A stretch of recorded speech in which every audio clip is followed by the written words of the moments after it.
Our project is Think Drink, and we established this project from patient feedback. We had a problem with dehydration within our surgical patients particularly, and we developed a project which was multidisciplinary and was based on looking for solutions to hydrate our patients before they had the surgery. We already have national, in fact international guidelines on how long to fast before surgery. But when it comes to an individual patient, we can't necessarily have one size fits all for them. So we developed a series of algorithms or flowcharts when it came to the type of patient we're looking at and what to do in those instances. So when it came to an otherwise healthy patient coming for a planned operation, we follow a certain pathway. And when it comes to a patient who is having emergency surgery, we follow a separate pathway. This really catapulted us to go towards a different direction and work with our anaesthetic colleagues and also dietitians as well, to be able to come up with a group that everybody felt a passion for. We really wanted to make a difference for our patients and really wanted to make sure that their journey was better through theatres. My role within the project as a professional lead dietitian was to promote any project that we do within NUH that promotes optimal nutrition and hydration practices for all of our patients. The solution we went for was suitable for all of our patients and was based around the patient feedback that we'd been given, so was focused around comfort as well as the improvement of clinical outcomes such as the reduction in dehydration.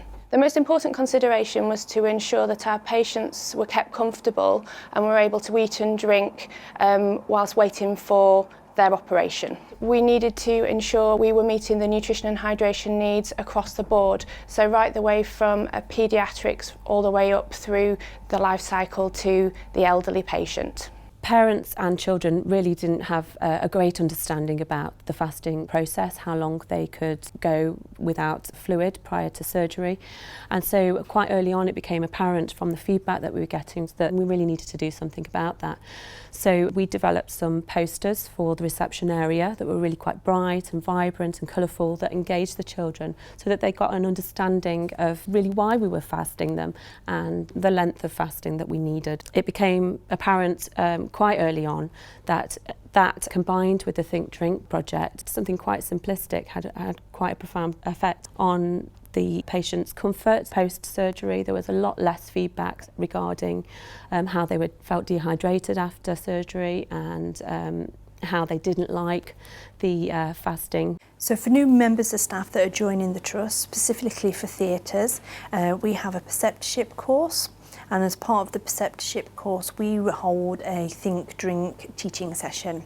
So we look at the guidelines, we look at the algorithms, we look at all of the other information around it, a bit of history about why the project was actually set up in the first place, and then we do a few interactive games and sort of test people's knowledge about what they actually know. It's quite interesting that people are surprised at some of the drinks that patients can actually have. So it's quite an eye-opener for the staff and it's got really good feedback. I think the costs are completely insignificant compared to the benefits this has brought us as an organisation. So the benefits for patients speak for themselves, but there's also tremendous benefits for staff. Staff have got involved and led and feel a part of what we've improved for patients. And I think this is a project which has engaged ground floor staff that have been able to make a difference. That's helped to promote the profile of theatres. So I think it's projects like this which come from the theatre staff and are led by the theatre staff which help to promote a really healthy workplace culture. And those rewards outweigh any of the financial investment in terms of project support.